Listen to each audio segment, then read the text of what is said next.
Hello everyone, and welcome to this week's edition of the Collection Comic of the Week. The book I have chosen for this week is JLA, issue 16. It's no secret, especially if you go back and look at when I covered issue 1 on Collection Comic of the Week, how much I love this run. I love JLA by Grant Morrison. This is, I can't say enough good things about just how awesome of a run they had and the stories they told, the different story arcs, how they made, how they wrote the Justice League, wrote the different characters, made it feel modern, made it feel nostalgic. Just so many wonderful things came out of this run with, Grant Morrison writing and Howard Porter on art. This is just another one in the collection of quite a few single issues that I try to collect of this whole entire run they had. This book in particular is, they were trying to expand the Justice League, and more than just the main characters that they had in issue 1. Kind of the main foundation of the DC universe. You had Batman, Superman, Wonder Woman, The Flash, Green Lantern, Aquaman, Martian Manhunter.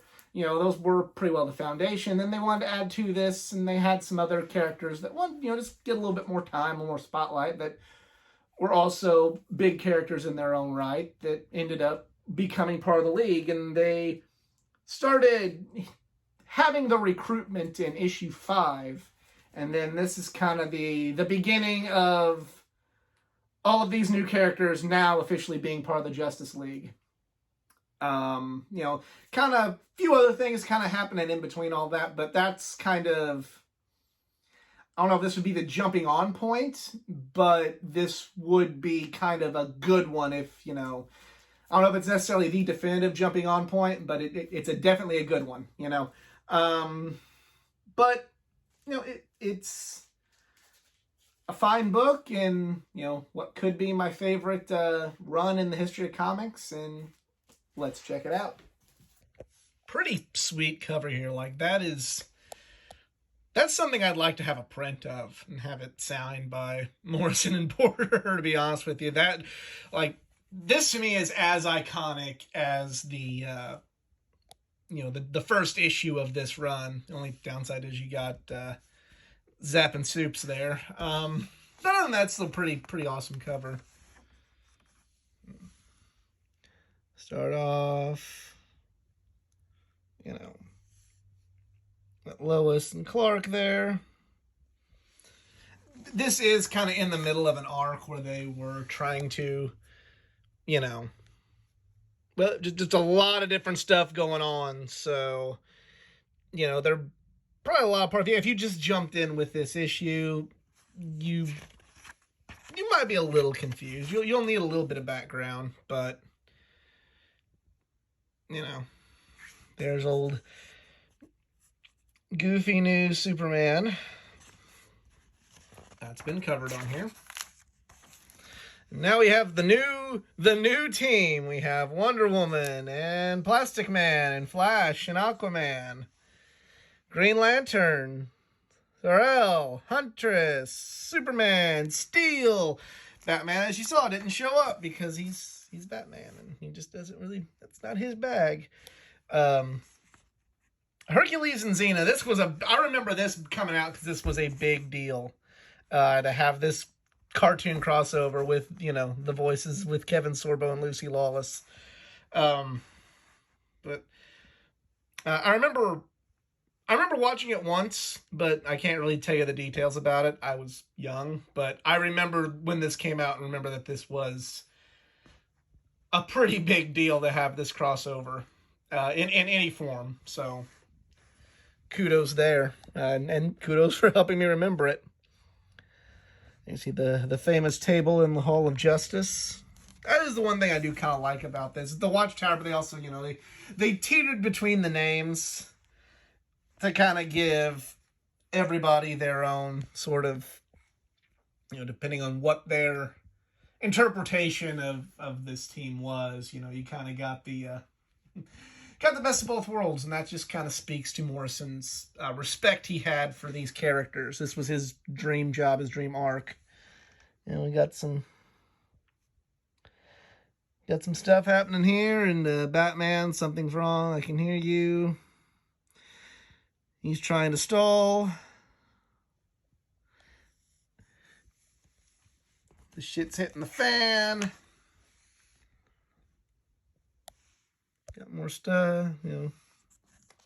The watchtower key, which is kind of cool. They gave you that, and then I try to redo this with my action figures. Didn't work out so well.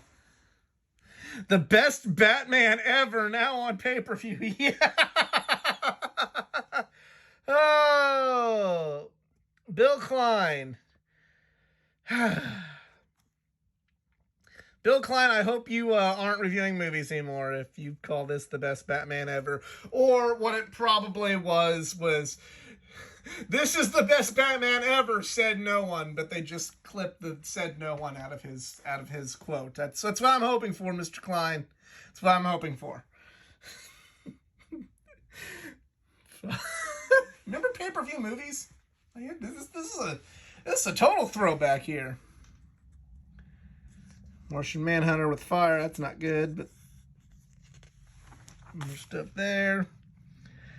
Action really beginning to pick up. The Wizard Comics magazine, I remember those as well. This is truly a trip down memory lane with this issue.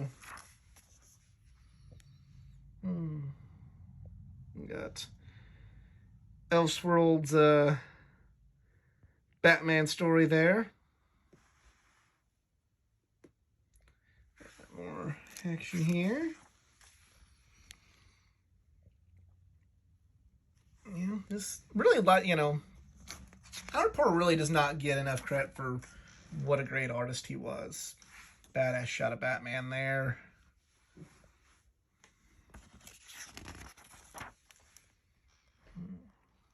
More stuff, more dialogue. Instead, the auction's being consumed by fire. A lot of people don't recognize hook-handed Aquaman in this day and age. Starman, I really wish I could read more of this, but all the trade paperbacks are out of print, and my only luck is to hunt down single issues, and they're not the easiest to find, so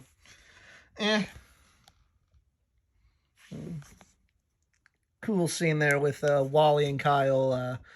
This is the Wally West Flash and the Kyle Rayner Green Lantern. So I always liked how these two played off of one another in this book.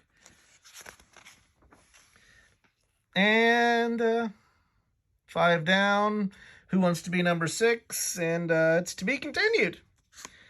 And yeah, there's that. And this would be continued in the rest of this. Another issue in this history-making arc from Grant Morrison, and there's an advertisement for Metallica Reload, which is maybe even us Metallica fans, it's a hit and miss album. At least I say it's hit and miss, and more other Metallica fans may hate it. But yeah, there's an advertisement for that. There's a hey mom, can I keep him for this MLB Players Choice products? And yeah.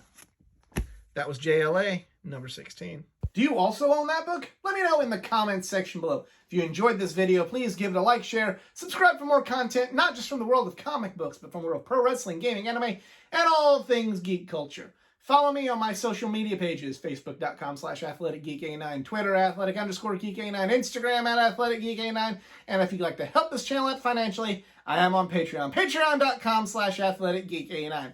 Other than that, I'm out. Y'all be cool. Later.